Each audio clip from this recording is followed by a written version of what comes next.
Oke, jumpa lagi sahabat Kareklong Official sekalian di manapun Anda berada. Salam sehat untuk kita semua.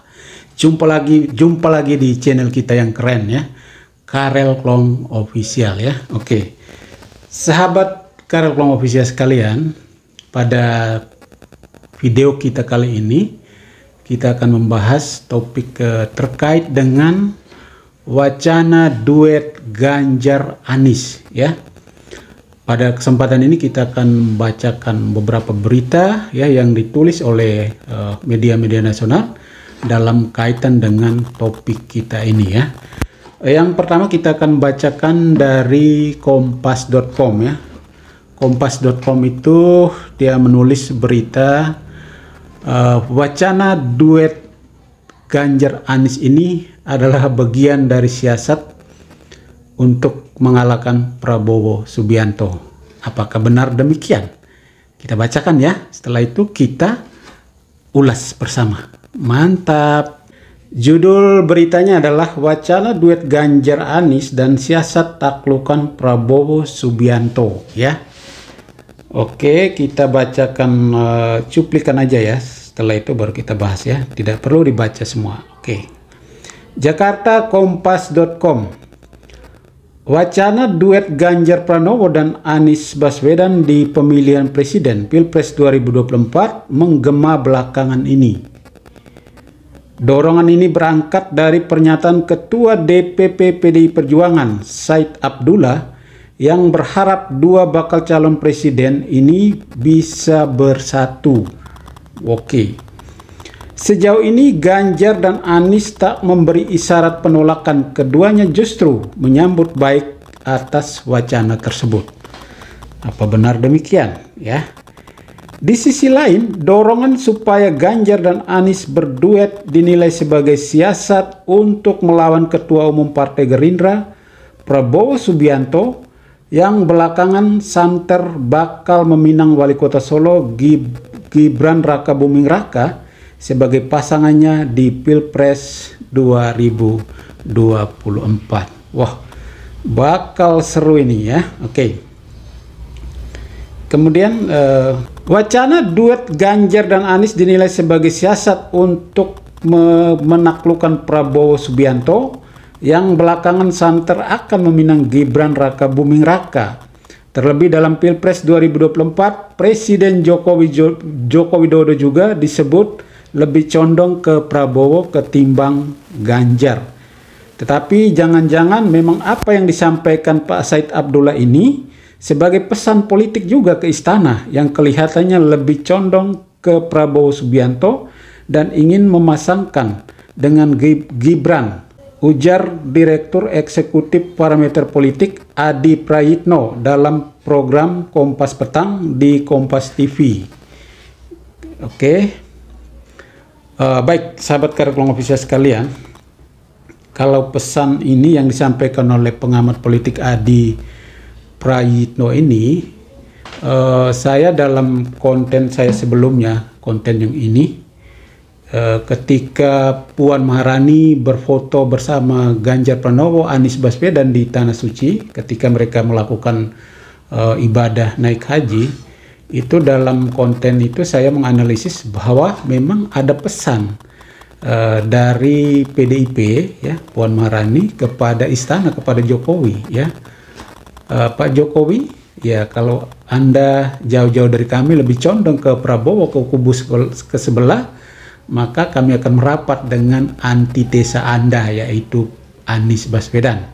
Kira-kira begitu ya, itu di konten saya sebelumnya. Dan terima kasih Pak Adi Prayitno juga mengatakan hal yang sama dalam konteks ini. Oke, sahabat Kareklong Official sekalian, apakah memang duet Anies Baswedan atau wacana duet Ganjar Pranowo Anies Baswedan ini adalah memang murni untuk menaklukkan Prabowo di Pilpres 2024, ataukah memang ini adalah pesan ancaman kepada Presiden Jokowi ya, kalau Anda dukung kubu sebelah maka kami akan merapat dengan antitesa Anda. Apakah Apakah seperti itu? Ataukah memang narasi ini adalah dilatar belakang oleh hasil survei yang dilakukan oleh lembaga survei Australia beberapa waktu lalu, yang mana mengatakan bahwa ternyata ada sekitar 81% responden itu menerima konsep perubahan, ya, menerima konsep perubahan. Jadi ada sekian persen menerima keberlanjutan tetapi perlu perubahan, kemudian ada 20%, ya 61% menerima konsep keberlanjutan tapi perlu ada catatan-catatan perubahan, lalu 20% menerima total perubahan. Jadi mereka menghendaki calon presiden tersebut harus memiliki visi misi sendiri, dan hanya 18% yang menerima keberlanjutan. Artinya apa? Artinya program Jokowi yang dikehendak oleh responden itu hanya 18% untuk dilanjutkan sepenuhnya total. Sementara sisanya 81% masih bisa menerima konsep perubahan. Apakah hasil survei ini yang menjadi rujukan sehingga wacana ini muncul, ya? Duetkan Ganjar Anies, artinya ada konsep keberlanjutan dan juga ada konsep perubahan. Sehingga saya kira kalau pakai logika survei ini ya masuk akal juga kalau wacana ini dimunculkan. Dan ini akan menjadi tantangan berat buat Prabowo Subianto, ya. Sementara Prabowo Subianto sendiri dari kubu Gerindra itu dalam sebuah berita, ya, dalam sebuah berita media nasional juga, ya, salah satu wakil ketua umum mengatakan bahwa ya kalau duet ini jadi, ini menjadi kunci kemenangan Prabowo Subianto. Seperti apa itu? Kalau duet ini jadi, ini menjadi kunci kemenangan Prabowo Subianto. Dan mereka sekali lagi menekankan bahwa Prabowo Subianto tidak ada mix-mix, ada konsep keberlanjutan dan perubahan, tetapi Prabowo Subianto 100% keberlanjutan. Artinya apa? Prabowo Subianto, Capres Prabowo Subianto tetap mengusung narasi keberlanjutan, melanjutkan apa yang dilakukan oleh Presiden Jokowi. Jadi menurut mereka, kalau dua kubu ini bersatu, ini menjadi kunci kemenangan Prabowo Subianto, dan ini juga menjadi tantangan Prabowo Subianto. Oke, sahabat Kareklong Official sekalian, misalnya narasi ini dipakai oleh PD Perjuangan atau oleh tim sukses Ganjar Pranowo untuk sebagai satu langkah untuk bisa mengantisipasi, ya, laju, ya, popularitas, elektabilitas Prabowo Subianto. Lalu dengan menyatukan kedua tokoh ini, saya kira kalau menurut saya ini memang agak berat juga, ya, menurut saya loh, ya teman-teman. Persoalannya adalah begini.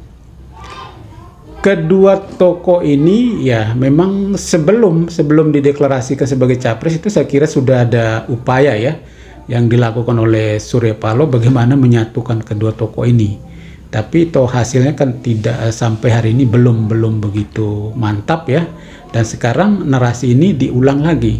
Hanya menurut saya ini saya kira sudah terlambat. Kenapa? Karena masing-masing kubu itu sudah memiliki narasi, memiliki opini tersendiri terhadap calon pemimpin mereka. Dan ini saya kira cukup berseberangan. Berbeda kalau pendukung Prabowo dengan pendukung Ganjar itu masih dalam satu kolam. Tetapi kalau pendukung Ganjar Pranowo yang notabene adalah lebih banyak juga pemilih Jokowi, itu kan konsepnya jelas keberlanjutan, ya. Ya, mereka akan mendukung capres yang melanjutkan apa yang dilakukan oleh Presiden Jokowi. Sementara kubu pendukung Anies Baswedan itu adalah mereka yang menginginkan perubahan. Mereka tidak mau Anies Baswedan melakukan 100% melanjutkan program Jokowi, tetapi mereka juga menginginkan perubahan-perubahan atau ada catatan-catatan perubahan. Sehingga masing-masing kubu itu memang sudah terbentuk dengan narasi masing-masing. Sehingga saya kira sangat sulit untuk menyatukan kedua kubu ini dalam sekejap, ya. Permasalahannya adalah seperti ini, teman-teman sekalian, sahabat Kareklong Official sekalian. Katakanlah wacana ini jadi kenyataan, duet Ganjar Capres dan Anies Baswedan Cawapres. Maka pemilih Ganjar yang berasal dari pemilih Jokowi sebelumnya tentu akan menguji ulang atau mempertimbangkan ulang bagaimana bisa narasi perubahan bergabung dengan narasi keberlanjutan. Apakah program Jokowi akan dilanjutkan seutuhnya oleh Ganjar Pranowo atau tidak, ya? Karena ini sudah rancu, ini sudah gabung dengan narasi perubahan. Anies datang dengan narasi perubahan, Ganjar dengan narasi keberlanjutan, ya.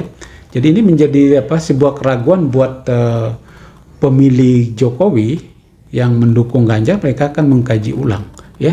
Dan kalau memang misalnya mereka menolak duet ini, tentu mereka akan lari ke Prabowo Subianto. Karena Prabowo Subianto 100% melanjutkan, narasinya adalah 100% keberlanjutan. Artinya dia akan melanjutkan semua program Jokowi, ya. Oke. Terus yang berikut adalah dari kubu Anies sendiri.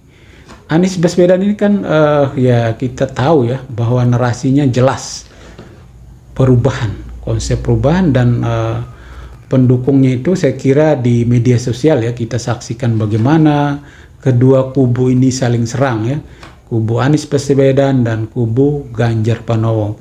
Kubu Anies Baswedan akan menyerang habis-habisan narasi yang disampaikan oleh Ganjar Pranowo, dan sebaliknya juga kubu Ganjar Pranowo akan menyerang habis-habisan narasi yang disampaikan oleh Anies Baswedan, ya. Sehingga ketika duet ini dipaksakan, maka saya kira akan terjadi semacam gejolak di dalam kubu Anies Baswedan itu sendiri, ya. Sebagian orang akan pasrah menerima begitu saja asalkan Anies mendapat tempat ya sebagai capres atau cawapres, ya maka mereka akan legowo mendukung Anies Baswedan, ya asalkan idolanya atau calon pemimpinnya mendapat tempat ya. Capres cawapres tidak soal, oke. Itu kelompok-kelompok itu akan terus mendukung Anies Baswedan. Tetapi ada kelompok-kelompok lain yang mungkin terlihat lebih idealis. Mereka tidak menginginkan kalau Anies Baswedan jadi, katakanlah dalam duet ini Anies Baswedan sebagai cawapres. Dan itu pastilah saya kira ya, tidak mungkin Ganjar Pranowo cawapres lalu Anies capres, tidak mungkin ya. Maka mereka akan mempertanyakan, ya loh, tokoh yang kita dukung, tokoh yang kita usungkan untuk jadi capres, kenapa cawapres ya? Mereka mulai membanding-bandingkan kualitas kepemimpinan Ganjar Pranowo dan Anies Baswedan ya. Kalau kita melihat secara umum ya, saya kira dua tokoh ini memiliki kualitas yang sama ya, soal mereka berpengalaman dalam memimpin daerah ya. Ada pro dan kontranya, saya kira masing-masing punya itu ya. Tetapi saya kira ada satu hal yang justru di sini kita harus jujur mengakui bahwa Anies Baswedan memiliki keunggulan ya dibandingkan dengan Ganjar Pranowo, yaitu soal bagaimana dengan komunikasi diplomasi internasional ya. Saya kira itu memang kita sekali lagi jujur harus mengakui bahwa Anies memiliki kelebihan soal itu. Nah, ini akan menjadi tanda tanya atau evaluasi bagi pendukung-pendukung yang idealis tadi ya. Mereka menghendaki Anies yang capres, kenapa jadi cawapres? Ini yang akan membuat mereka ya, apakah akan terus berada di posisi Anies ya, ataukah mereka akan mengorbankan idealismenya dan terus mendukung Anies, atau mereka mempertahankan idealisme dan menolak mendukung pasangan ini, dan otomatis mereka akan lari ke Prabowo Subianto ya. Karena pemilih-pemilih yang mendukung Anies ini juga adalah pemilih-pemilih yang tidak mendukung PDIP ya, atau pemilih-pemilih yang anti dengan PDIP. Oleh karena itu ya, ketika Anies dipadukan atau disatukan dengan Ganjar Pranowo ya, maka otomatis mereka akan lari ke Prabowo Subianto ya. Jadi kalau dalam makanya di sini saya mau simpulkan ya teman-teman sekalian, kalau misalnya kedua tokoh ini benar-benar disatukan, dipadukan, maka ini bukan suatu trik yang bagus untuk menjatuhkan Prabowo Subianto atau mengalahkan Prabowo Subianto, tetapi justru memberikan peluang kemenangan kepada Prabowo Subianto. Apalagi kalau memang wacana duet Prabowo Subianto dengan Wali Kota Solo Gibran Raka Buming Raka nyata jadi, maka saya kira ini menjadi suatu kekuatan besar ya, dan itu saya kira sangat sulit untuk dikalahkan. Oke, sahabat Karet Long Official sekalian, itulah analisis singkat dari saya ya. Teman-teman boleh setuju, boleh tidak ya. Dan saya kira teman-teman bisa menanggapi dan tuliskan komentar Anda di kolom komentar channel ini. Jangan lupa like, komen, subscribe, dan nyalakan lonceng notifikasi. Oke, mantap.